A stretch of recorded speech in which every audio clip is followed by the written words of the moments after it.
I haven't told this story. So my friend does political research. So if you're going to run for office, she will find everything out. Exactly.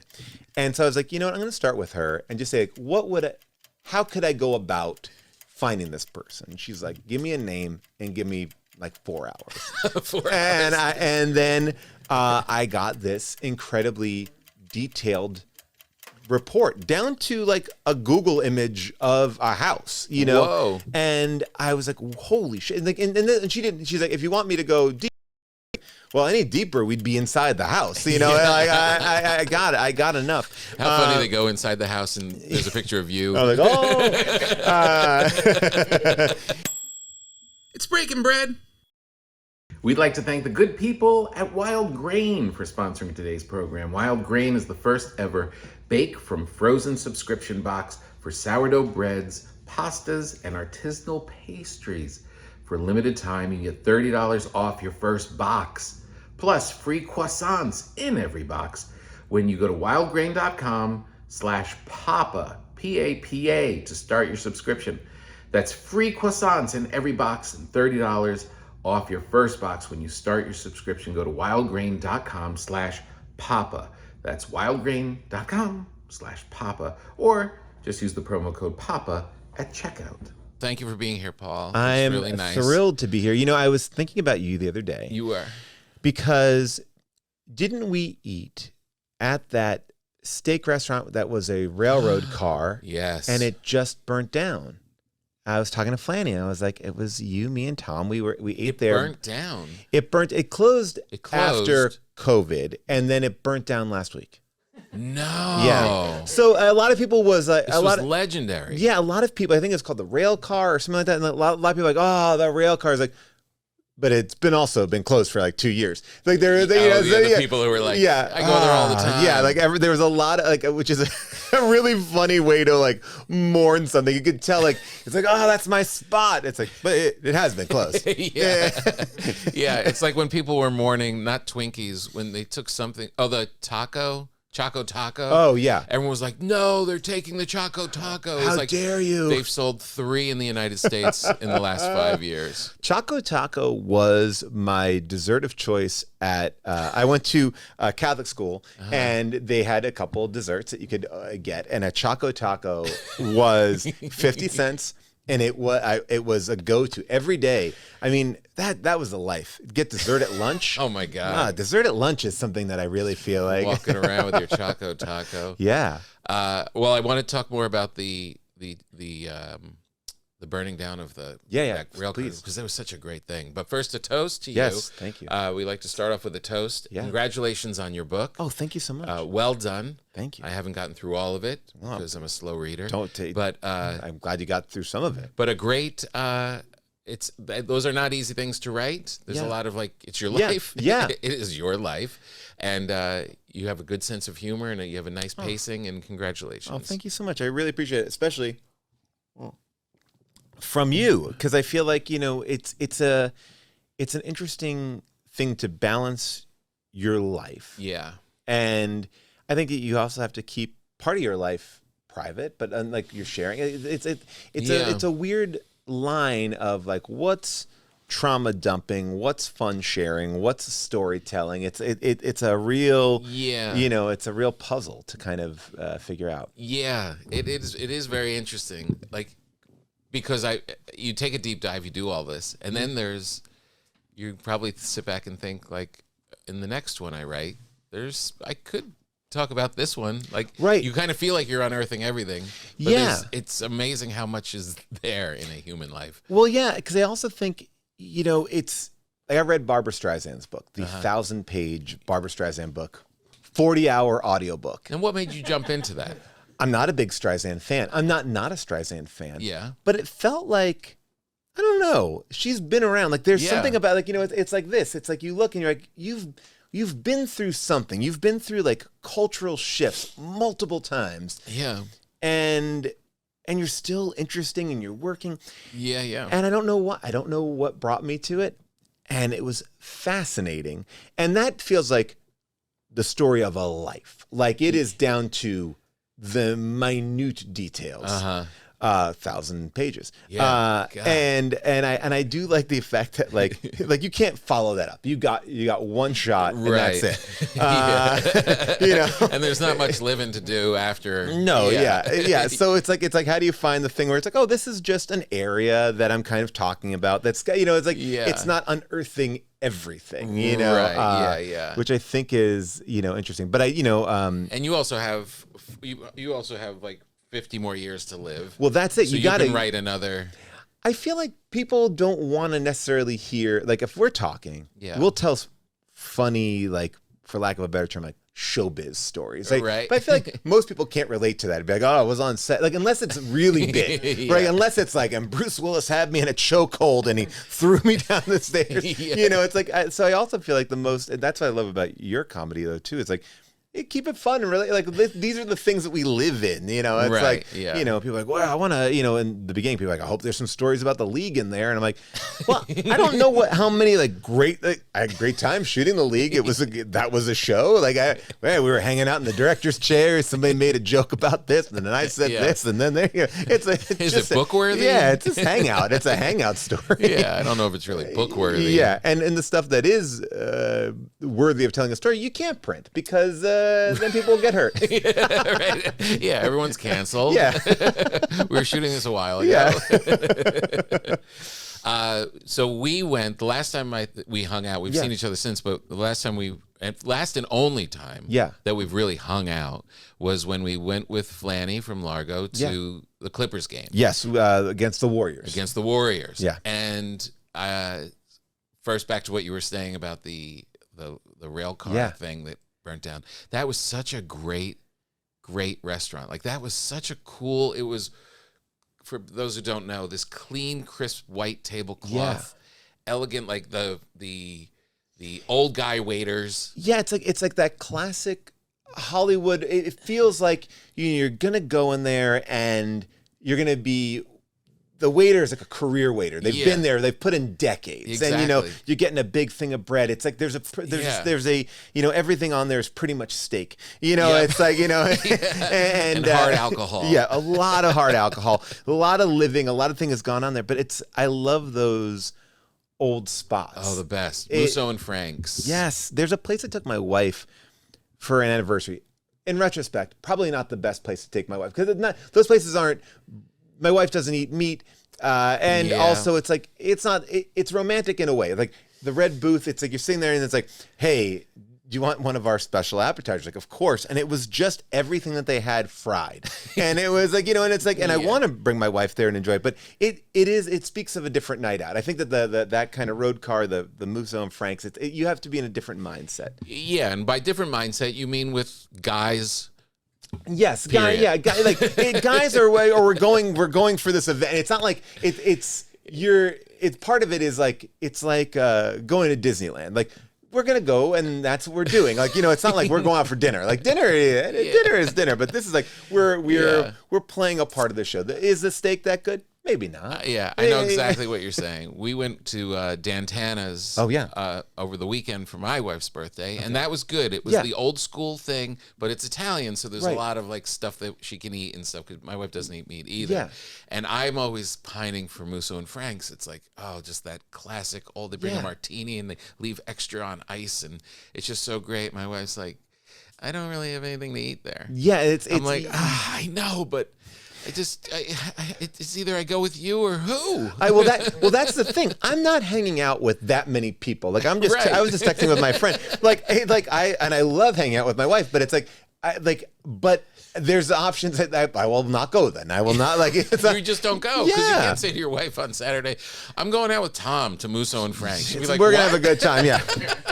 Wait, what? Yeah, what are you doing? Why are you doing? Yeah, so like and so you have to find those places. Yeah. But it does. And that was a great place, and we had a great time. It was nice, and it was like we did all the things of just guys eating, and it's like the beauty of these kind of things as opposed to the romantic things with your wife is when you're done, everyone just looks around like, all right, let's go. And everyone just stands up and walks out. Like there's no like talking. No one's trying to do anything other than eat and get to the game. Yeah, and that was done very well. But I've been carrying since we went to the Clippers game. I felt like we had a great time and we we got to hang out, but I felt like you're such a big Clippers fan. Yeah. And I feel like I hung in there for probably about a quarter and a half, and then you slowly started to realize Tom doesn't like basketball as much as I do. Oh, no, that is believe me, I am not going to give you that kind of a treatment. Like I'm not going to be, because I've been in that position as well. Sometimes I'm just excited to be out. Yeah. Like, hey, bring me to a hockey game. Great. I'll learn about it. I'll see. Tell me what's going on. I also can understand how it's going. Yeah. I don't remember that game. I think they got beat. So you might have been following my emotional journey of watching the Clippers go down against the Warriors, which is something that is something I'm gonna bring to the table. Unfortunately, like, all right. I'm not gonna be above that as a seat partner. Right. I'm gonna be. You're gonna follow my emotional highs and lows. And all right, good. I'll allow that to be put on the team. I was excited, but I think what was happening in that game also was we were. I mean, it was such like a very schoolyard thing. Like we were switching off seats. So it was like we had two that were low and two that were high. So we were like, okay, now I'm going to sit with Tom, and then Flanny's going to go down there, and then I'll go sit down there. And then, like we swapped seats multiple, because I sat next to you, I sat next to Flanny. I think I may have even sat next to Jeff Garland at one point. Like there was a lot of moving around. It's true. So it was like we were in for but I really enjoyed hanging out with you as really fun. As a fan of yours. All right, good. I just didn't want to let you down. No, I'd like to be invited back. Oh, but now I have some good seats at this new Clippers stadium. So I'm a Clippers fan, and I'm not like a ridiculous sports fan. I enjoy sports, right? Do I sometimes, watch a game while I'm trying to put my kid to bed? Yeah, sure. And I'm watching it silently or following along on social media. Sure, yeah. There's some things I've been in, I've done. So for the new stadium, this Intuit Dome, it's the best NBA stadium made until next year, and then another billionaire makes another one. But we have for 1 year, we are going to have the best one. Yeah. And Where is it? Inglewood, Okay. kind of near SoFi. The crazy thing about this was to build this stadium, part of the deal was that Steve Ballmer, one of the richest men ever, like I think he's number 30 in the hiring squad of Microsoft. So, been in there for a while. He had to buy the Forum. So he had to be like, all right, I'm buying the Forum so then I can build a competitor to the Forum down the road. Oh my God. So he's not competing against himself. So he bought a full stadium. So I'm not even going to demolish It's just like the guest house. that is going to stay there as parking for Taylor Swift overflow. And I'll be down here at my own stadium where you can control t-shirt cannon from your seat, food delivered to your seat. There's USB-C ports in the seat. Wow, really? Yeah. And so, but I have always gotten half-season tickets. That's been my thing. It's about right. It's about 20 games a year, and I feel like that's a manageable thing for a man with 2 children and a wife, and it's like it's not my thing. But they were like, you have to buy a full season. And I was like, oh God, this is a lot, and I don't want to lose my seats, and the guy's convincing me, and he knows I'm having a hard time. Yeah. He goes, look, I've been thinking about this for you. I got something I want to show you. So I'm so excited. So I am in this. I had to take this meeting with my ticket rep, like an all bomb pan, So I'm like, all right, I'm looking at his screen, and there's a tunnel where I think it's a tunnel just where people kind of come in and out, and there are 2 seats above this tunnel. There's none on either side. There's full rows behind it, but there are just 2 isolated seats above a tunnel. And those are my seats. So they're both aisle seats. I got no one next to me. When he showed me that, I was like, I kind of have to take this. May be the best thing I've ever been offered. Fancy balcony seats at a game. I'm in the Waldorf and Statler seats of the Clippers. Yeah, I'm in these and I was like, I've never seen anything like it, and I'm so I bought it. I was so excited. Now I'm concerned, like, how will it look bizarre? Will we? Because I've looked at the stadium now multiple times, like, that's weird. It's weird. It's both teams enter that tunnel? That tunnel, I think, is just for humans. Just for so humans you to going come in and through. out, buying merch, getting food or whatever And how it is. close to the court? If this is the, I don't know if you can see when the wide shot. I don't know if you can see. The bread is, if that's the court. I'm about like here. I'm looking right down. I'm above the bench. Okay. I'm above the bench looking into it. So we're gonna see what these seats are like. I have not seen them, and that's the other thing too. Because the stadium wasn't even built when I bought these seats. So But so I've will seen the these cameras catch you? I don't think so. I think that like the cameras catch people low down. My friend Phil Lord, great movie director, 21 Jump Street, Spider-Man movies, everything. He's on camera every single game. Right. And we talk about that. Like I've sometimes sat in his seats, and that's a responsibility. Yeah. When you're going to be on camera, because like you have to feel like I'm representing the team. Yeah. You don't want to be like one of colors. these people who's like, I see kids there and I get angry. I'm like, get these kids out of there. They don't deserve it. They don't care. So wait a minute. Go back to the meeting. Yeah. Because you glazed over quickly. Like you bought them. I did. I bought a full in that call. That was enough to push you over. Because it's like, it's the dream of dreams, right? Because it's like, it's not the fancy seats. The fancy seats are going to cost me an insane amount of money. Yeah. But I always like an aisle because I like an aisle because I don't want to be moving through people every time. I don't mind getting up a zillion times for other people. I just want to be able to sink in, sink out. So good. Can I just divert for a second? Yeah. I love an aisles. Yeah. On the plane, in the theater, wherever. Yeah. Remember There Will Be Blood? Yes. The Daniel Day-Lewis oil movie? Yeah, of course. And he was like, that was my impression for 1 year. That was my big thing. I would tell people would say, "Where do you sit?" And I say, "I'm an aisle man. I don't like sitting by the window. I like to be able to get up and get out when I want to. I want to use the bathroom. It's all in my thing. I'm an aisle man." All right. First of all, that is amazing, and I might steal that in casual conversation. It's yours. It's been a while. It is the aisle. And as somebody who travels a lot, like I don't want to be. I am by nature a polite person, and I don't want to I don't want to be upsetting the thing. I want to go and come and whatever. I want to get to my bag. I want to get. When you see them open up their laptop, set up their drink, you get the things in. Oh, I have to break all this down with a request. It's too much pressure. Too much. Like push through me. I don't care, but I can't push through you. No, I'd rather wet my pants. 100%. I will sit there and it is. I was talking about this the other day too. Not that this is. Hopefully, not going into territory that's too gone over, but. Occasionally, when I do get that middle seat, I've read an article now. I read an article in the New York Times said that the middle seat person gets both armrests. Oh. So that's the etiquette. But I also was wondering, how do I communicate that to anyone that when I am in that middle seat, that this is my domain? There's nothing like that should be given to me on the plane. Like you should just get like the article laminated, just have a whole bunch of them. Pass it out. Like it's like, like when you are like a hard of hearing and you come into a coffee shop, you're passing it out. Like these are mine. I own these. Like my uncomfortability of being stuck in the middle means I get the New York Times says. Yeah. I kind of like it. Sounds appropriate because the person on the aisle they get that, and then the person over there got the window. They got their thing. You get two, and you're in hell, so you might as well you get use the your two. elbows. But but again, even that, I will find myself, I will collapsing your skeleton in on itself. Get down low. Yeah, I can't do it. So you got the seats. I got the seats, and I felt like it. I hope the guy's not lying to me. I have not seen them out of it's like it very much is like. I bought a timeshare on don't worry. Oh, the best kitchens. Oh, everything amazing. I got something for you. Oh, you wait till you see the bathroom. Oh, the bedroom is so big. It's like So I did buy it on spec, but I am now worried that I will look like a visiting.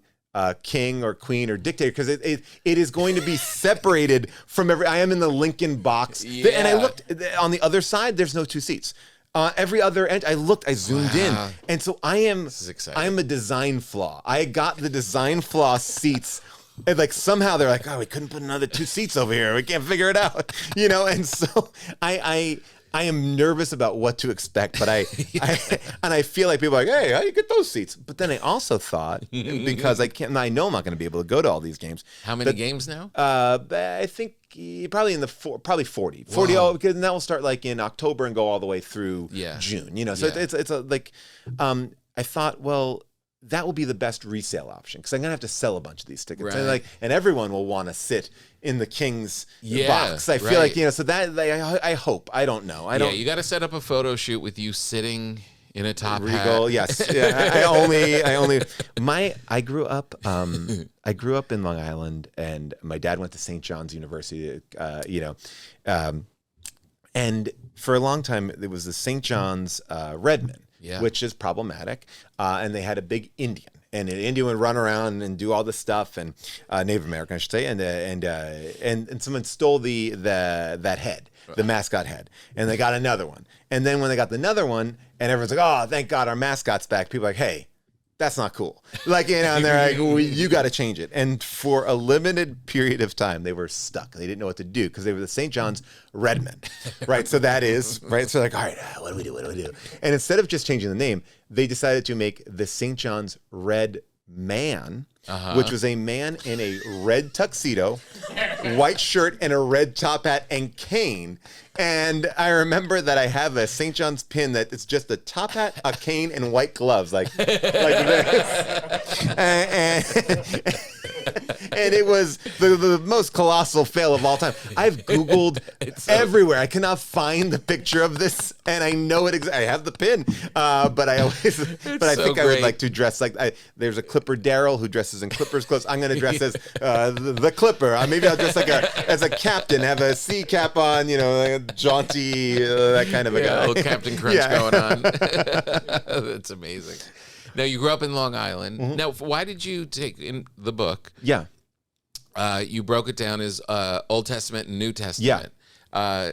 Was that from your Catholic upbringing? You know, it was interesting. They said, you know, at one point, they were like, oh, you had like a part 2 and part 1. I you know, there's so much going on when you're kind of writing a book and putting it together.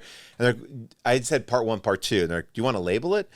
And that was one of the easiest decisions. Like, the New Testament, the Old Testament. I just said it because I was like, oh, it's reflective of something. But there is a certain amount of like Catholicism baked into me. Like, it was like, oh yeah, that makes sense. You know, it's like, it's just sort of there. It's just like you can't escape it. Like, it's the guilt will always run strong. And you also have. It's broken. I mean, it really is kind of like your early life, and then your the later life. So that was kind of, it was one of the least thought through decisions in a good way. Yeah, it was cool. I love especially in books of like this of essays when you have like these little mile markers that it makes it more readable. Well, I think it's like, to me, I wanted to make sure the book felt like it was a hangout, right? There's stuff in the book that, you know, gets dark and stuff like that. And I think one of the things that's really interesting is like, if we're talking and it's casual, we're not here with the cameras and whatever, I might be telling you a story that might go to a place that's a little difficult. And I feel like sometimes you can feel like people's buttholes clench a little bit. You're like, oh, and then you get nervous and you kind of pull back your story. And then you're like, oh, I'm going to kind of shave it this way, or like, and you're reading the person. And what I really wanted to do was like keep that fun, casual thing, but then be able to like, oh, we can visit that. Yeah. And then we'll get out of it. We'll go, exactly. You can trust me to get in and out. But I think sometimes in conversation, it's hard when because you're trying to read how the other person is taking something, and it's different, you know? So who's in your head when you're writing?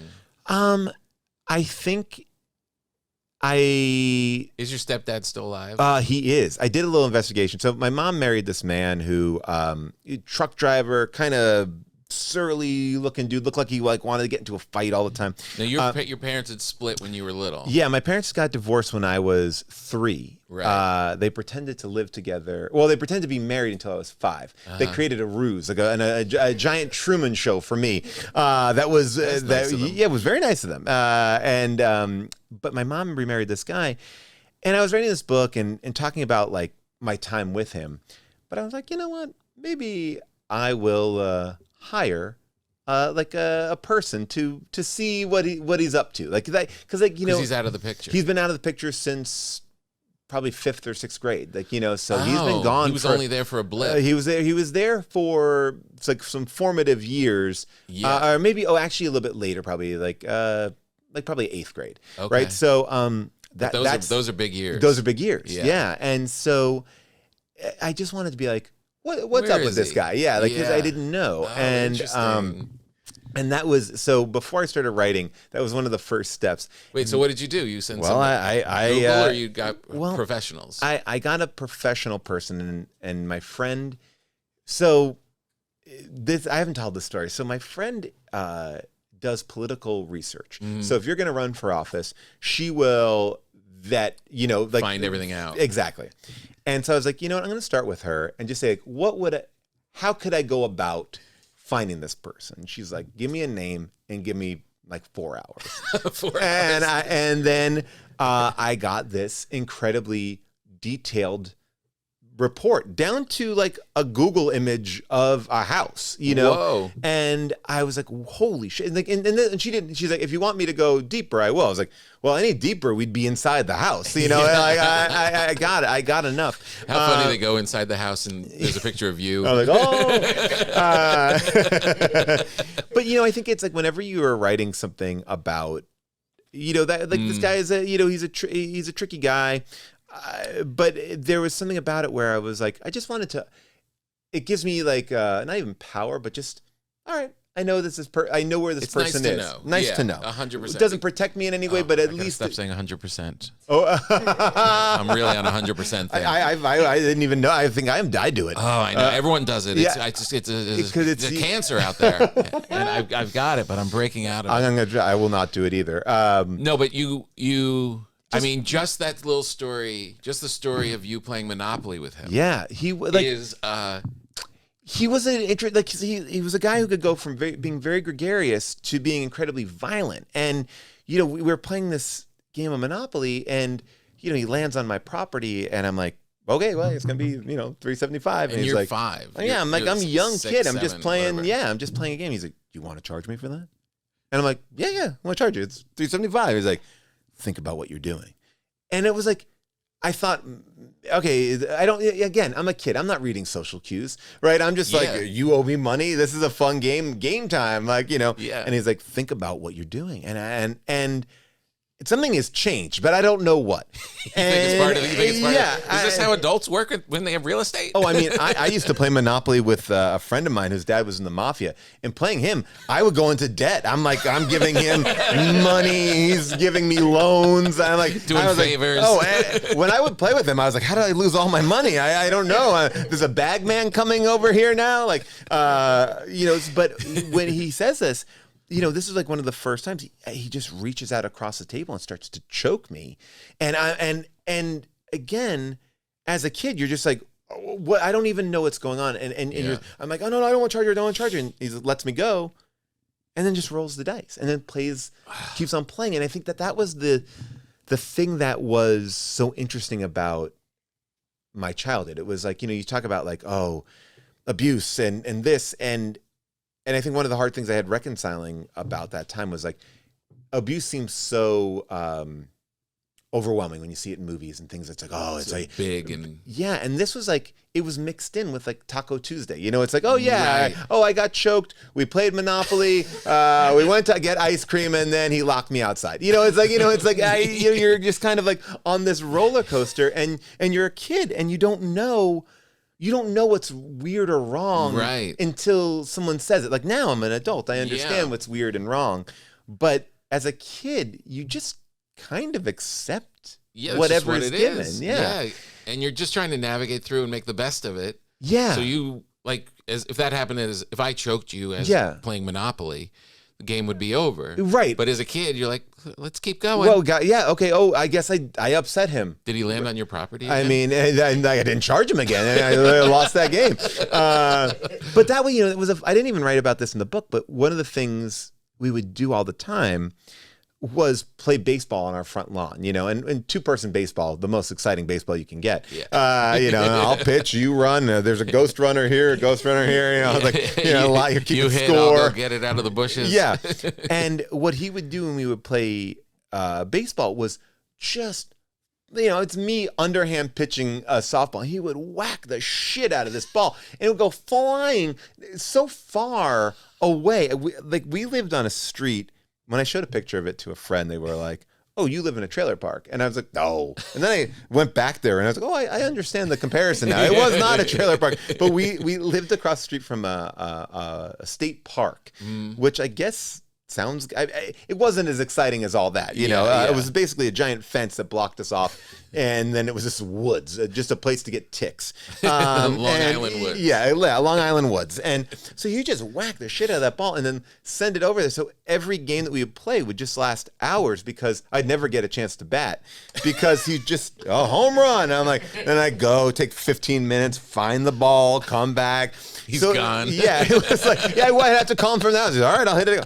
Bam! All right, let's get it. When you get the ball, call me again. So it was, but it was like, oh, this is just part of a routine, and I think that's interesting. And for a long period of time, my family didn't even want to talk about it. Right? It was like, well, we don't talk about it. Like we're not like when my mom specifically him because it's like it felt like a failure. Like we don't even with my mom, it was like we don't talk about divorce, and I was one of those to kind of age me. I was the only kid in my class who had divorced parents, right? So it's like, well, what's that like? Oh my God. Now my kids are like, why won't you get divorced? Everyone else in my class is divorced. We were talking about that with my kids last night. They're like, it's like you and one other couple. Yeah, it's weird. It's like, why when parent-teacher conference, there's not an audible iciness between you and my mom. But yeah, so it's... so you didn't talk about it? We just didn't talk about it. And, and I realized like for a long period of my life, I didn't talk about it with anybody because it was like it was kind of ingrained in you, like we don't talk about it, right? And then occasionally, I get in a conversation like this. It actually happened on Mark Maron one time. I was talking to Mark, and he was like, "Oh, what about this?" And I was like, "Oh, well, that." And I just said it because it's like I'm not putting the wall up against it. And I was like, "Oh shit." I've never talked about this part of my life, right? I've just kind of eliminated it. And that was kind of like an interesting thing as an adult to be like, oh, I can take back, there are all these words that are like tricky. Like I had a hard time saying the word abused. Abused is I feel like, abused. And, people are like, when they hear this, I'm going to get in there, I'm going to beat him up, or I'm going to do this. I'm like, well, it's not all like that. There's definitely, it's a tricky place because it's so healthy that people are talking about stuff and putting stuff out and kind of expressing it. But there almost is this triviality to it. At the same time, it's like, so what's yours? Like, right. So what's the sad part of your one-man show? Right, exactly. And you want to walk that line where you're like, I don't want to go too, like, I don't want to be that. And I think then some people will do a version of where it's like trauma dumping, or just, it's like, oh, I don't need to go this much. You didn't need to pull back the full curtain. Like, let's keep a little show here. It's but it's an interesting thing, especially when you're writing a book, because you're letting your fans and people that are interested in reading your story, you're letting them in and telling them the full picture, and you're also expressing, it's very much for you. You're letting stuff out, you're digging, and all of a sudden these things kind of pop up. You're like, your instinct in the world is funny. Yeah. You just always want to be funny. You're cast to be funny. You're always looking to be funny, and you write to be funny. But then these things pop up, and it's nice to actually dive into it. I think what I think it requires on some level, and this is because for me, other people can approach it in any way, but it's like I think when you do comedy, you're aware of certain tropes, right? And I don't want to do these tropes, right? But I also like, can something be therapeutic but not therapy? Like, I didn't want the book to be like, I wanted the book not to be therapy, but like a reflection of therapy. Like, oh, I am actually okay to talk about this. I can get to a place where it's not just me revealing, these are my journal entries of, and it's like, there's a job, but there's a duty to kind of entertain. And I think in a weird way, that's the stuff that I relate to more too. It's like, it's like, I think you get more when you're like, oh, I'm on this journey that has highs and lows and laughs and moments. And I think that sometimes that often is replaced by just being like, here's my thing. Here's my deep, dark secret. And that's great. And it's great that people want to share it. But I also feel like there needs to be the balance of share that with your family, your spouse, but therapy, but also when you're giving it to be consumed, I think it also has to be entertaining on some level. It could, for sure. And that's kind of what comes through from what I've read so far is that even that Monopoly story, it's, you don't have to put anything on it. You don't have to tell people how to feel about it. You don't make a big meal out of it. You're not like, woe is me. You just tell this little tale of little Paul playing Monopoly, and now a man is dressed as a cowboy and choking you. That's it. That's it. That's just the real of what happened, and it's impactful. Well, it's so funny because like my mom, when she read the book, was like, well, she was like, you could have gone darker. And I was like, oh, interesting. But as like, and I was realizing too, it was hard for her to read it, knowing it's like, it's, you know, when people go like, oh, I like the book more than the movie. Like I think it was like my mom had the same reaction. Like, well, you didn't give all the like you didn't talk about when, you know, Harry Potter went to that place. You know, I wish that was in the movie. Like my mom was reacting. My mom wanted like the and I was like, but I was like, you know, I think it's but it's I think I just love the idea. I respect good writing. I also just like, I like stories, and I feel like I've learned so much, even from people who are very much unlike me. You know, like, you know, I read Paris Hilton's book, and I love Paris Hilton's book. I love it. There are parts of Paris Hilton's book that I loved, and then there are parts where she's like, I've never drank in my life. I'm like, well, that's weird. I feel like we've all seen videos, right? We never did it. Never did. And then the other parts are like so like raw, you know, like Britney Spears was like, I was fine. I've never had a problem. I'm like, okay. I'm like, you know, it's like, and that, keep digging. Yeah, I was like, now meanwhile, Barbara Streisand, she didn't give you everything. She's like, and I like nuts and brownies. And I got to tell you, people don't put nuts in brownies anymore, and that makes me mad. You know, they have these nut allergies, and so I carry nuts with me. And if I get a brownie, I pop a nut in there just for my own. I'm like, there you go. You got to find that balance. We have a thing on this program called an uncomfortable moment. Yes, and you've been very nice sharing your stuff with us, and you know, you don't share everything, which is where our research department comes in. Oh, wow. Okay, I can't wait. And this isn't really that uncomfortable. I have to say, of all the uncomfortable moments we've had on the show, this is actually the most fun one, I think. Let me just get it set up for you. I'm excited about this. Yeah, because you're in the new Twisters movie. Twisters. You're in Twisters. Twisters. And I don't know if it's a rumor or not.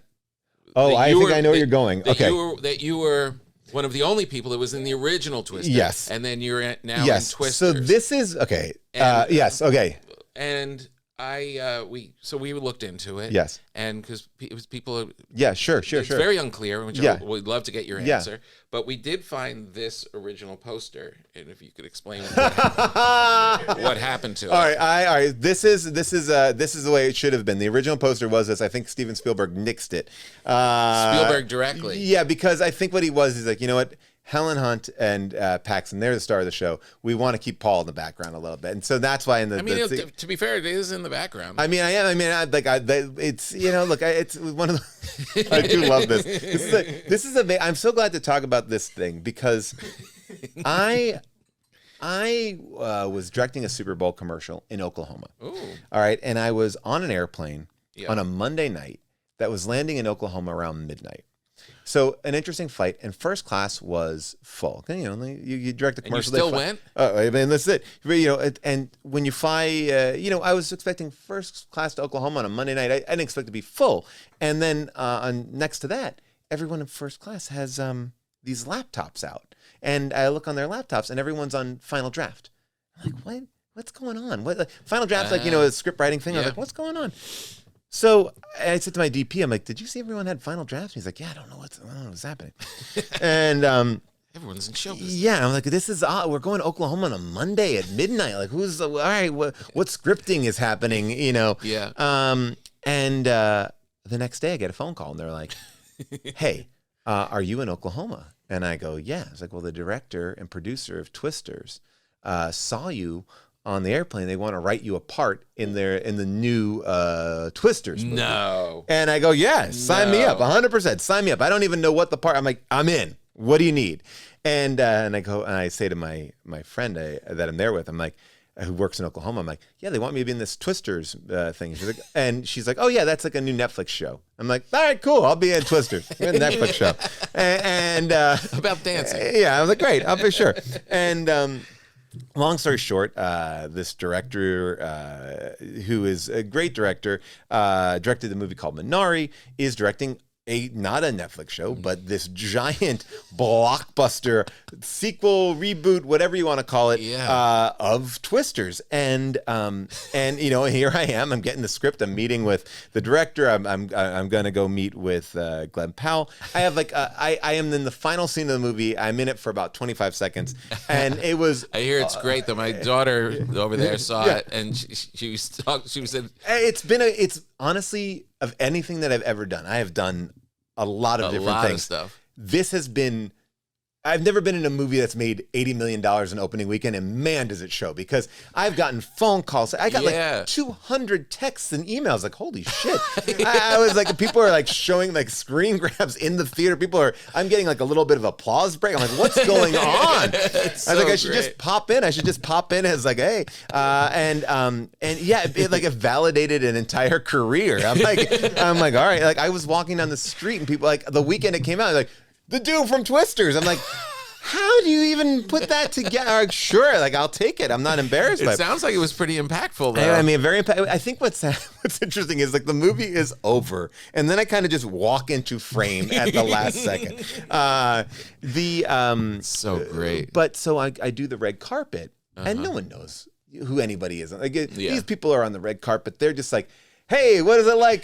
Twisters? And you're just like, and they don't know who I am. They don't know what part I play. Like, I could say, like, yeah, I'm the lead of this movie. Yeah. And they would probably buy it because they've not seen the movie. Right. So, you know, I'm walking down the red carpet, and this one person approaches, you know, she says, you know, what is it like to step into, you know, the world of Twisters? And I just said, well, I was actually in the first one.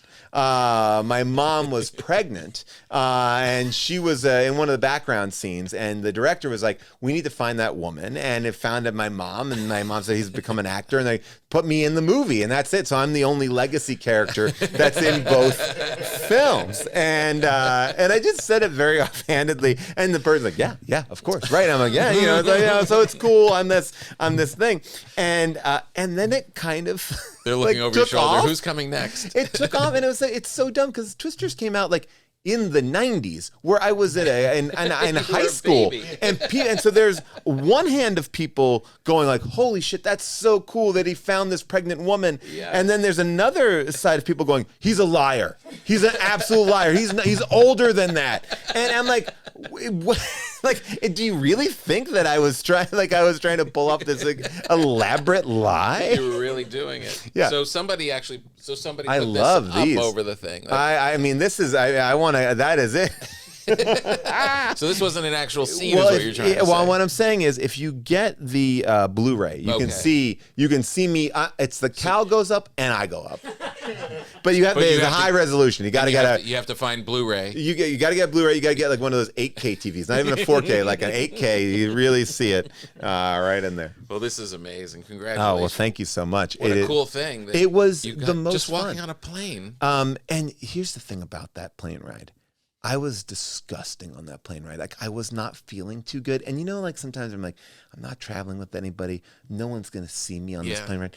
And I had a little cold, and I was snotting. Like, I was in that zone where I have a box of tissues, and I'm like, I'm entering the plane with a box of tissues, and I plan to use it all, right? And I'm like, put it in the seat bag, put it in the seat bag. And I was just, if I knew I was sitting next to like a director of a $100 million movie, I would not be just sitting there snotting the entire flight, you know, just looking miserable, a hoodie, like, ugh. But still, so what were they doing? They were going there to. Well, they shot the movie in Oklahoma. So they had already started. So what had happened was, I shot the first Monday they were back from the strike, the actor strike. So they had shot a majority of the film, and then the strike had ended, and it was people were getting back into production. So it was the first day back. And one of the fun things about it is one of the guys in Twisters, David Coruscant, he was cast. He's kind of like the dick in the movie. But on the last day of filming before the strike happens, he gets cast as Superman in the new James Gunn Superman movie. So he's like, well, got to bulk up for that. So if you watch the movie closely, you will see this guy just being like, hey, I'm this guy. So you're like, what's up, man?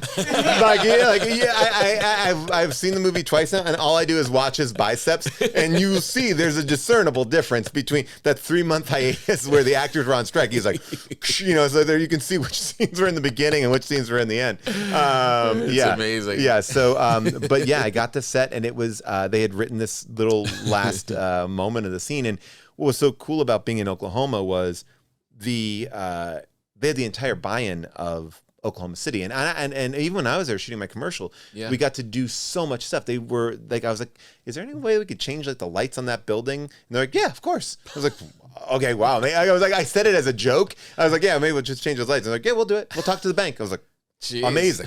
So they shut down I shoot my scene in the airport. They shut down the entire airport on a Monday morning from 5 a.m. in the morning to 3 p.m. in the afternoon. No. Like, so you couldn't go, like, if you were dropping someone off, you had to go through the departures or the arrivals area. But it was a fully functioning airport. But I was like, I've never seen it's an international airport. It just like, no one's coming in here. That's it. Crazy. Yeah. That is amazing. So, and then, and then I had to go catch a flight home. So then, because I was like, do you want to go back to your trailer? I was like, no. So I just got naked in the airport, took off my costume, threw on my clothes. I was like, no, like I was like, why would I go back to my room? I'm gonna go back to the room. There's TSA right there. I just go right through. Paul says we can open the airport now. Yeah, let's do it.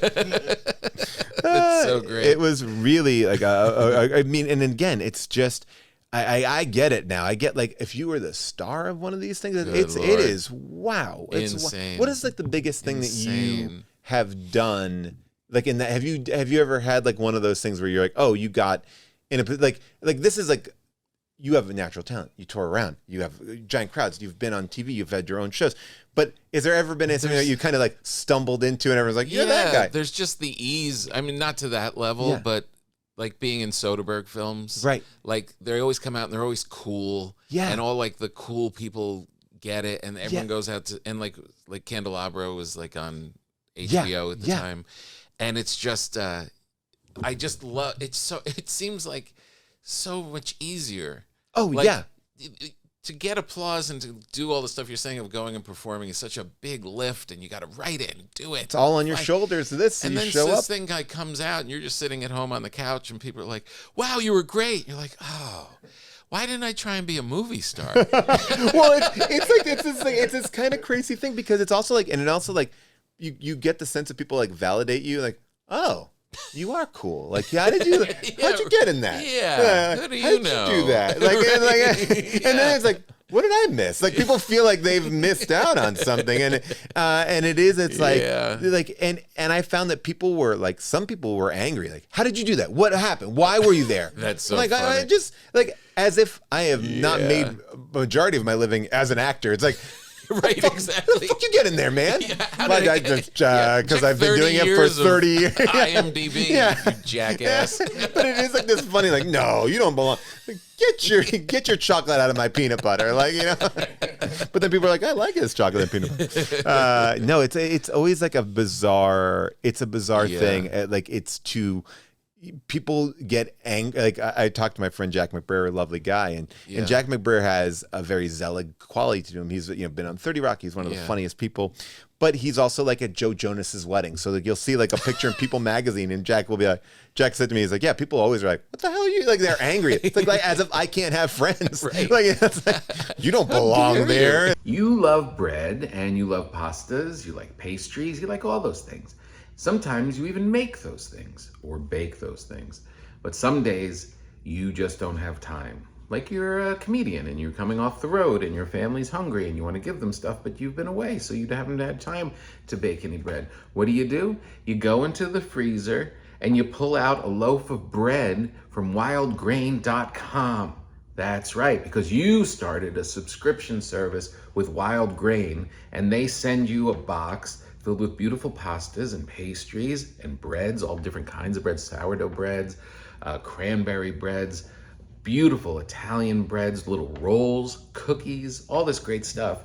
And you just pull it out, frozen, and within 25 minutes, you have baked goods for your family. You don't even have to tell them that you didn't make it. They're a great company.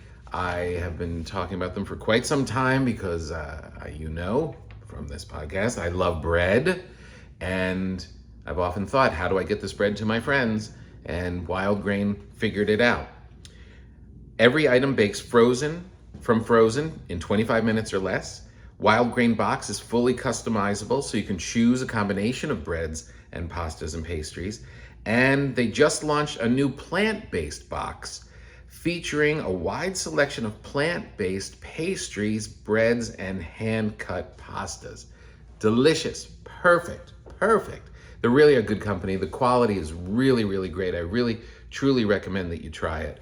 And for a limited time, you can get $30 off your first box, plus free croissants in every box when you go to wildgrain.com/papa. That's wildgrain.com/papa, and you will get $30 off your first box, plus free croissants. Yeah, that'll be frozen in your freezer, and you pop them in. You're like, look, I just baked croissants. Aren't I fancy? That's wildgrain.com/papa, or just use papa in the as the promo code when you check out. Wild Grain, thank you for being on board today's show. You had a very funny story I saw in one of the shows. I forget, maybe Colbert or Seth, I forget.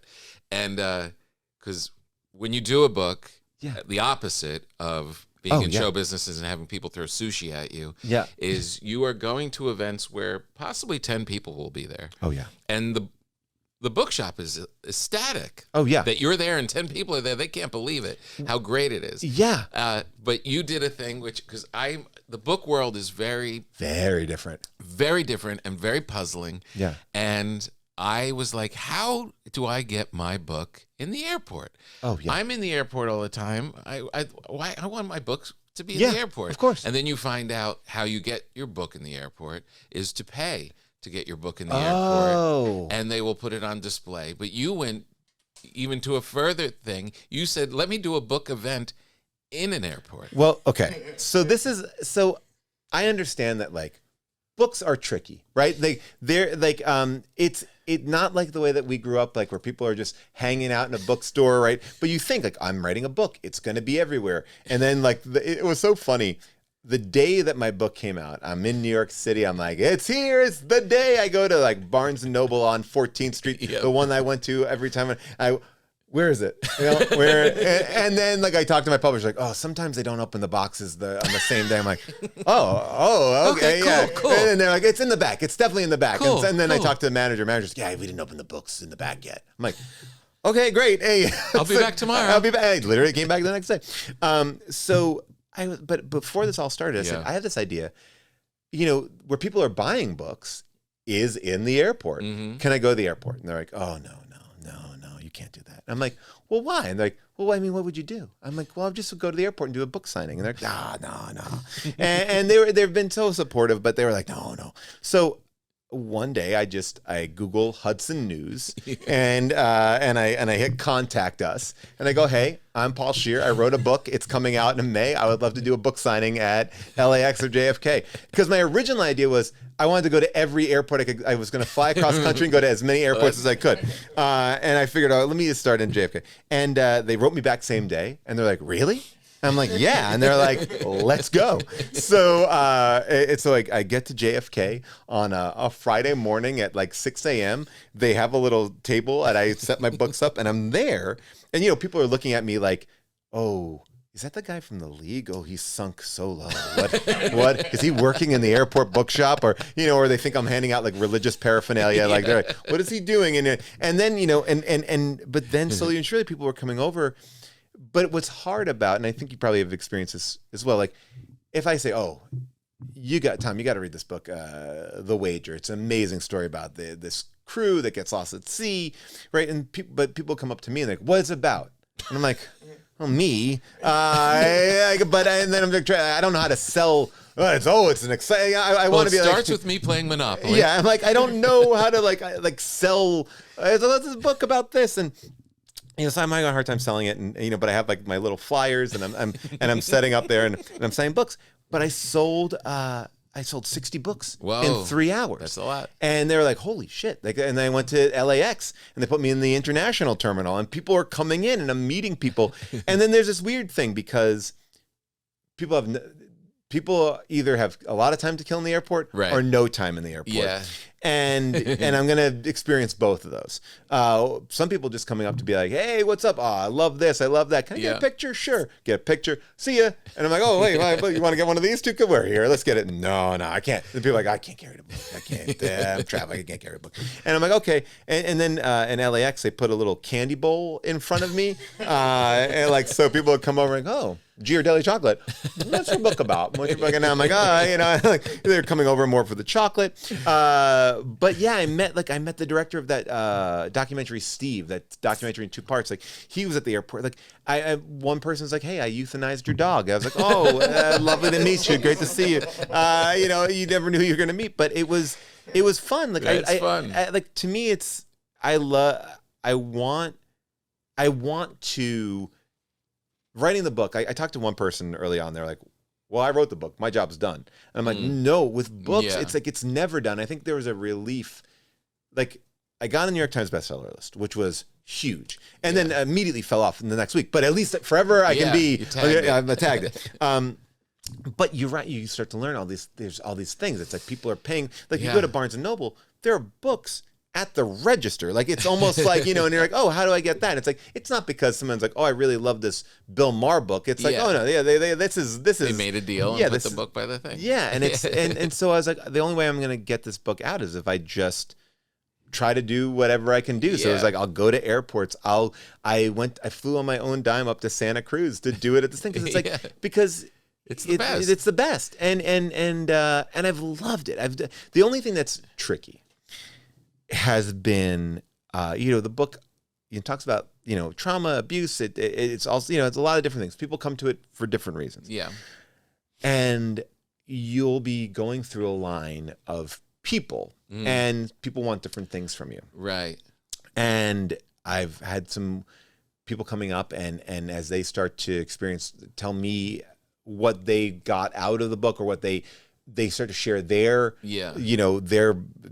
trauma and I want to be like super respectful of that. And I am connecting with it. I'm like, oh my gosh. And, wow. Thank you so much.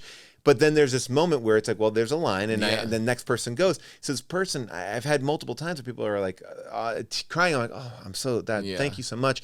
And then they move around. I'm like, hey, to the next person. And it's such a weird gear shift because it's like that person's coming in like, hey, buddy, can you write in here, get the sacco, you motherfucker. And I'm like, all right, yeah, you got it. I'm like, pass it on. So, but it like that's been the hardest balance. It's like, I want to respect and I am connected, but it is I feel terrible when I'm like, oh yeah, hang in there. Hey, oh buddy, what's up? High five. Sure, I'll put on this fake mustache. Yeah. I made this bread for you. I baked this bread for you. I was gonna say this bread smells fantastic from the moment I came in here. Wow. It just came out of the oven this morning. Oh, wow. And I baked that for you, but you'll take that home and eat it. I'm so thrilled to do that. I was actually like, can I cut into this bread? This is great. No, you can't. Okay. I want you to take it home. All right, I will. But it'll cut easier tomorrow morning than it will tonight. Okay, great. So tomorrow is when, all right. That's kind of prime time, but you can attack it. I love that you are baking bread. And I also feel like, are you in a zone now where, like when you look at this, you feel like, where does this fall on your scale? It's very good. It looks, because it looks like I'm looking at it only from a structural point of view. Yeah. I'm impressed with multiple things about this. What's so funny is I've been doing it for, 10 years or whatever. And I still I'll take them out of the oven. I'll put them on the cooling rack and I'll just sit and admire it. And I'll be you have to. And I'll turn to who's ever in my family, is in the house. I'm like, they're looking pretty good. And they're like, do I have to say yes for the 1000th time? Well, it's I do a lot of baking. I love baking. I especially during the holidays, I'll do a lot of baking. Yeah. And you want a validation that simply just doesn't come. Like it's like, you know, it's like like it looks good, it tastes good. I mean, and you it's like the normal thing would be like, oh, that's delicious. Yeah. But you kind of need that like 15 more times. Like, can I just go back to that cookie that you made? It was really good. Like, and that, you know, the best, especially when you're cooking more than baking. Oh yeah. Is just watching it disappear, watching people go off and eat it. My daughter made potatoes au gratin last week, and I had like this quiet pride because I was like, I know she's clocking it. She doesn't have to hear that it's good because people are just keep eating it and keep going back, and there's not much left. See, that's I think the trick, and that like you know. So I also make just slightly less than there is to serve everybody, so it feels like that all the time. Oh, smart. Very smart. What's your favorite thing to bake? I really love I love cookies. I like I'm in that world. I'm not in the world of like design. Yeah. Like Jimmy Kimmel has given me a pancake recipe that is the pancakes are unbelievable. But I've watched him maybe on Instagram and stuff create these design, the Elsa design. It's a frozen. I'm like, God bless. Like I will. Like he's like, you got to get these shooters for the thing, and I'm like, I'm just gonna make the circular one. Like that's where I love it, and it's great. Like that. Yeah. Like I want to make a good cookie. I'm not gonna be favorite cookie, top cookie, best reviewed cookie. Okay, well to me, I am a simple person. Like if you go like what flavor of ice cream? I'm like, I want vanilla because I think the vanilla is the arbiter of like how the rest of your ice cream is. Like if you have a good vanilla, it's good. Like I'm on board. Yeah. So for me, I make this chocolate chip cookie that people go crazy for because it's like it's not going. This is an amaretto gingerbread. I'm like no. I think I center myself on food that people want done well. Like Perfect. I'm not gonna break the mold and be like eat my weird thing with human in it because I know what my job is. My job is to serve the masses. Like, my kids will like it and my older relatives will like it. And that's where it comes together. That's great. Yeah. Be good at one thing. Yeah. I love that idea. Well, we do a thing here also called the taste test. Okay. And where we just try something out that isn't the finer things. It's just stuff that we find. And this one I think is perfect because you're writing a book about your life, and there's some great stuff about your childhood and stuff. And this taste test, I want to see because I know you've had it. Yeah. Are they still good? Because I know when I was 12, I thought they were the bomb. Well, okay. This is. Can I look at this for a second? Because this is really interesting. This is Funyuns. I think. Hello, nice to meet you. Funyuns Paul. I've never had a Funyun. I don't. What? Yeah. See, so Funyuns to me. Ooh, this is exciting. Were not gross, but like it was the idea of like, well, why would I eat an onion?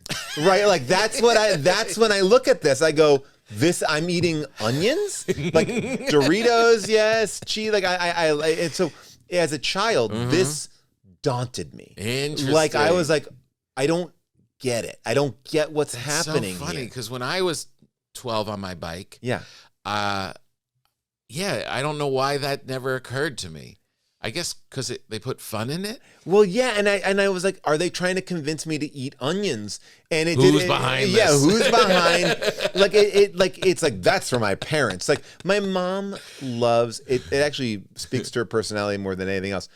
Loves circus peanuts. Disgusting.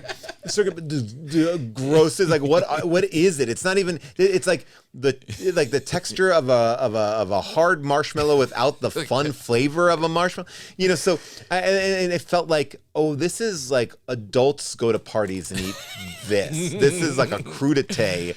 Well, that's so funny because I would eat them at the pool. Okay.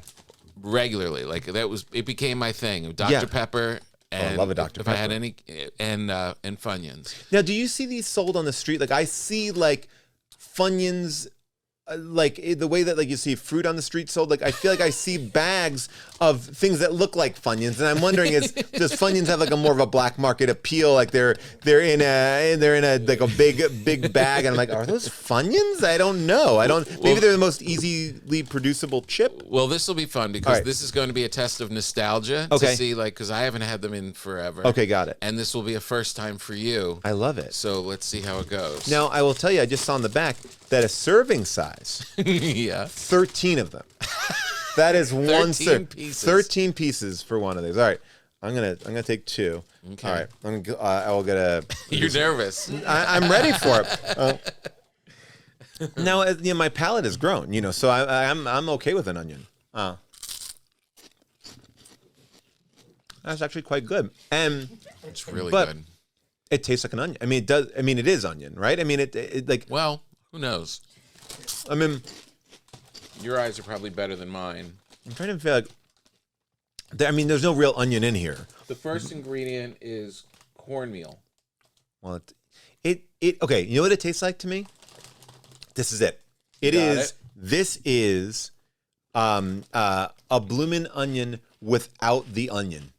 It's like the crust of the blooming onion. This is the like it's like, oh, hey, What do you like off. Yeah, this is and honestly, great job. Yeah, I don't see onion No. listed. No onion listed there. No. This is just a lot of corn starch. I don't even know how you make it because it feels like this is what you've picked up out of the fryer. It's like, oh, we missed that part of the onion. It's like It doesn't even say onion flavor. It just says natural flavors. what is that? I'll tell you this much, because I do want to speak to you about as a kid. Yeah. Is onion the flavor that you go to? Like my kids would. I'd be No. like, would you guys want to have onions? I Like, never no. liked onions when I was a kid. Yeah, my But kids would be upset about This Funyuns. is different. I mean, obviously, it's Yeah. not really an onion. Well, no, but it's like, But it is making me want to go make out with Rachel. look, now I'm on board too. Let's go. I always think it's so interesting. I've gotten into different snacks. Like the snack that has a true thing to me, like a connection to me, a combo. Combo, yeah. Combo, which I only can find in airport convenience stores. They don't seem to sell them anywhere else. Dusty bodegas. Yes, yeah, they've been there since we were kids. What's your connection to it?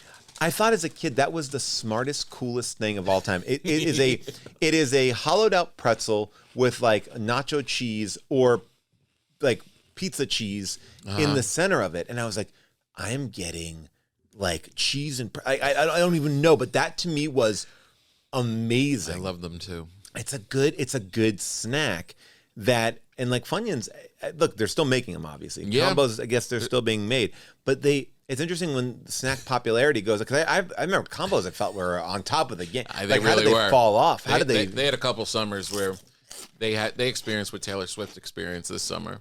That was it. Yeah, that was their Eras tour. They got through. But I'm always interested in the candy that stays, like, because it's just candy or it's snacks. It's like, so you're gonna tell me that like symphony bars were big when I was in high school. Like everyone liked the symphony bar. Really? Now again, you can find a dusty symphony bar. Yeah.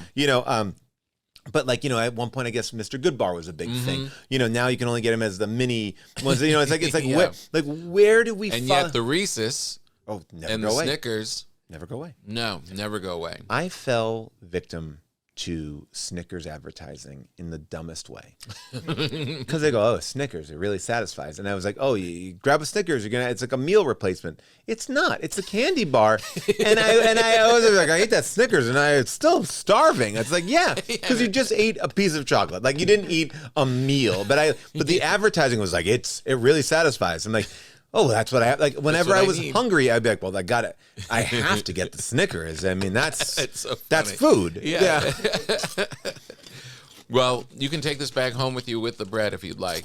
I'd love to do it. I actually want to try it with my kids too. I want to see. I bet they'd like it. Yeah, we'll see. Yeah. How old are your kids? 7 and 10. Oh, that's a sweet spot. Actually 8 and 10. My kid just turned 8 just last week, so I've been used to saying 7 and 10. That's a great little Yeah, space. we're having a great time. As a parent, I really did something I regret, which Choking was during Monopoly. Yes, they took it, and now they never charge me. My son wanted a drum kit for his birthday, and my wife said, "We got to get it." And I was like, "No, we don't. We just simply don't have to get it. He can just say that, and we never have to acknowledge that was said." And she's like, "No, we have to. We have to."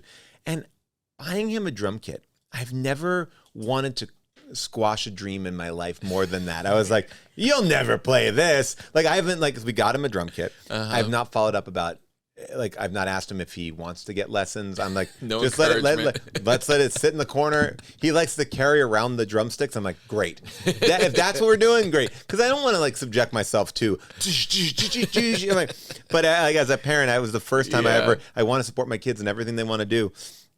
But not that. My 10-year-old did say to me the other day, he said, Dad, I thought about it. If, the NBA came to me today and asked me if I would, go to one of the teams, I'd say no. And I was like, oh, well, good. And he was like, yeah, because they're so much bigger than me. And I'll just wait until I'm old enough. I was like, yeah, that's right. I love that he's thinking about it. Dad, I came to a decision. I'm so glad you got there. I was going to say something, but I didn't want to get in your head. It would have been great if me the first 10-year-old NBA player, but again. We had a moment when our kids were little, and one of them was going to start playing soccer. Yeah. And they didn't really want to that much. Right. Like, it was just like a thing to do. Other kids were doing it. All right, we'll sign her up for soccer.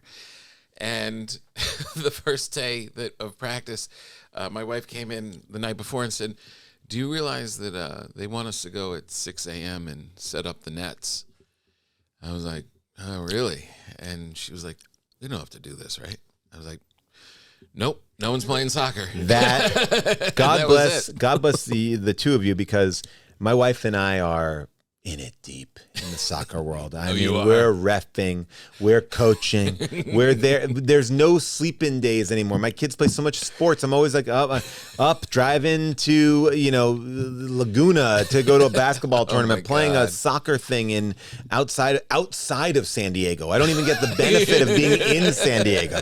And you're dealing with all these different kids, and I love coaching and parents, and I kicked a parent off a field as a ref. Whoa. And that was the best feeling. Yeah. I was right. I was like, oh, I'm the ref. I'm right. Get out of here. Get the hell out of here. Wow, really? Yeah, because good for you. Because it was like, I mean, it sounds so silly to talk about, but it's like, a lot of the times in AYSO, the whole idea is have fun. Like, and that's what I do love about AYSO. It's like, just make the kids want to come back. Right. It's not about like, it's like we're building skills, but we're really building community and teamwork.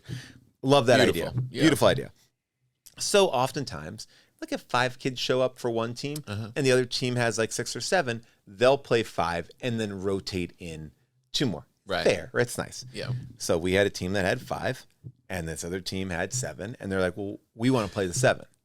And I'm like, well, but that's kind of like, it's 7 on 5. It doesn't feel like it's fair. It's like, we're just having fun. They're 8 years old. Yeah. And he's like, no, we're not going to penalize our team for their not having. I'm like, well, it's not about penalizing. Again, it's about a good time, having a good time. And he's like, and I go, and then look, and I've been doing this for a while. Let's just have fun with the kids. Hey, we'll swap them in and out. I say, if you want, give us one of your kids and we'll play 6 and 6, right? And he's like, no, my kid's not playing. I'm like, all right, then we'll rotate. I'm trying to give options. I got a thing. And he won't do it. And I go, I'm just going to tell you, it's kind of against the rules to do this. It's like, I'm trying to pull rank, and I know I don't know if it's against the rules, but if I say if I say it like that, because it's not against the rules. I looked before I came here. Whoa. And so I'm like, all right. And then I went to the head guy who stands around when there's arguments, and I go, is this, because it's not technically against the rules. He's like, but I wouldn't do it. And I go, look, the thing came down. It's not against the rules, but if you want to be a dick, you can definitely play. You can definitely do it. I was like, that's really what it is. It really is about you. Wow. Because I was like, at this point, and he's yelling, and I go, you're setting a bad example for these kids. Yeah, I poked the bear. Good. But I also, but at the same time, I'm like, I'm also trying to protect a bunch of 8-year-old kids from being like crushed by 7 on 6 with no goalie. Things are happening. It's like, and I'm in the interest of the best interest. So he starts screaming, and I go like this. I go, you're out of here. And I go, that's something that I know is in the rule book. I can kick you out of here. Because it's like, you can't set a bad example in front of the kids. You're setting a bad example. And I was like, one more word. and then he walked off, and then he said one thing again. Gone. So fulfilling. Oh, that's so fulfilling. Good. Got what that guy great walking. Feeling. Oh, it was great. It was great. You have a thing in your book that when you you talk about your wife and how Yeah. you guys are best of pals and stuff. Yeah. And I love this thing that I don't know if it's like a formal thing or you were just saying that you kind of do it, where you present scenarios of like horrible shit that can go down and how are you going to react, kind of thing. We saw the trailer for that M. Night movie. I think it was called The Cabin. And if you're not familiar with it, it's like it's a family on vacation, and then these like big, intimidating people come to the house and go, "Hey, one of you has to. You either have to kill one of you, or one basically one of you has to die." And that's the premise of the movie, right? Who's going to kill themselves? And I said to my wife, we saw that trailer. I'm like, I would kill myself. Just so you know, I don't even want to get into this discussion because that would be a week-long thing. Well, who would we kill? I'm like, well, I can't kill the kids, right? So would you kill me? I was like, no, I'm not going to kill you. I said, you won't have to kill me. I'll shoot myself in the head. You know, I'm like, I'm presenting these scenarios because she's always like, what's our escape plan? What's our exit plan? And meanwhile, we had an earthquake here in Los Angeles just the other day. And, you know, we should have a meetup spot. We should have everything. And my wife didn't even stop working out. You know, like it wasn't even a check-in. And then later I go, did you feel that earthquake? She's like, oh, yeah, I thought you fell down the stairs. And I go, and you didn't even check in on me? You didn't even check in? Like, we have so many escape plans here. You didn't even check in. She's like, I just thought you fell. I was like, all right. So it all goes out the window very quickly. But yeah, we always are. She got mad at me the other night. We're in bed and she says to me, she's like, maybe we should leave LA. Maybe we should leave LA. And I'm like, you know, I think it's a conversation. Not a bedtime. Yeah, not a bedtime conversation. And I'm like, oh, well, why? And she's like, well, I don't know. Maybe like, you know, it would be better for our kids if we're not in LA. I'm like, oh, I'll entertain this as a, you know, a casual like fantasy conversation. It doesn't make any sense in any realm why we would do this. But I'm like, I'll engage. And she's like, well, where do you want to go? And I was like, well, we could go here. We could go here, I guess. You know, and then the conversation was going on. And she's like, well, which place do you think? Which one would you actually? And I go, I don't know. She's like, no, it can't be that. I'm like, why are we making this decision at 11 o'clock at night? We don't need to like be like, Portland. We're going to Portland. That's it. Pack the bags, get out of here. But if everything is presented in this way, like we gotta commit. Like we've did, like the worst decision you could possibly make at 11 o'clock on a Wednesday night. It's our last night in LA. Yeah. What brought you to Portland? Well, my wife saw a show at the Pantages, got really bummed out about just living in LA, and it's like, we gotta get the fuck out of here. So we moved to Portland on a whim. We had to decide that night. We had to leave. That's why I don't see off-Broadway theater. It is so funny though in a marriage like that. It is just there's so much of real stuff to deal with, but then there's also just a ton of fake scenarios that probably will never happen. It will never happen, and then you're forced to have an opinion on a thing where I'm like, it's not going to happen. We're not going to have a man come to the house and ask that one of us has to kill each other. It's not going to happen. But yeah, you have to be prepared for it. I think my way of dealing with that now is to be. It's similar to the way I deal with my children. To be very like direct and concise. Like, you know, where do you want to live? Michigan. Just like I don't hesitate. I'm just like, that's it. Yeah. Who are you gonna kill? Me. I'll be the one. I'll shoot myself in the head. I don't think about it anymore. And I think that'll help me escape any of this stuff. Where should our meetup point be in the earthquake? The library. Go. It makes me feel more in control. It's so great. People can get the book wherever they get books. Wherever they get books. Did you do the audio? I did the audiobook, which was a blast, and I've added like a bunch of fun extras on the audiobook, which is a lot of fun. I love audiobooks. I wanted to kind of make it special. One of the things that was interesting, I don't know if you felt this or you experienced this. Do people say to you, Tom, did you write this book? They ask me that all the time. Oh, People, really? Yeah, like, oh, did you write this? I'm like, yeah. What? Who? I'm like, why? I wouldn't. And and then I realized that there's a giant part of this world that is people are not doing it. And the people who record my audiobook, they're like, oh yeah. We're reading books with people. They're reading it for the first time. They're like, I would never say that. And I'm like, wow, it's got to that point. I would never say that. That's crazy. Yeah. And now AI is just going to write them all. Oh, I mean, it's already happening. I mean, that's it. You know, it's like you'll have a whole more interesting history. Yeah. But yeah, it's so crazy. I just think it's such an interesting like ego thing to be like, I want a book that has my name. Like it's my book about my life. But I don't want to write it. It's so weird. It's like, did you ever hear the story? And I'm sorry, I know you're So wrapping up and I'm strange. derailing So you, but strange. Sylvester Stallone did a movie called Cobra, right? Which was based on a popular paperback novel. So when he started to make that movie, he said to the author of the paperback novel, maybe you should the novel say by Sylvester Stallone. The novel. And the guy's like, well, no, I wrote the book. He's like, yeah, but it'll sell more copies if you put my name on the book.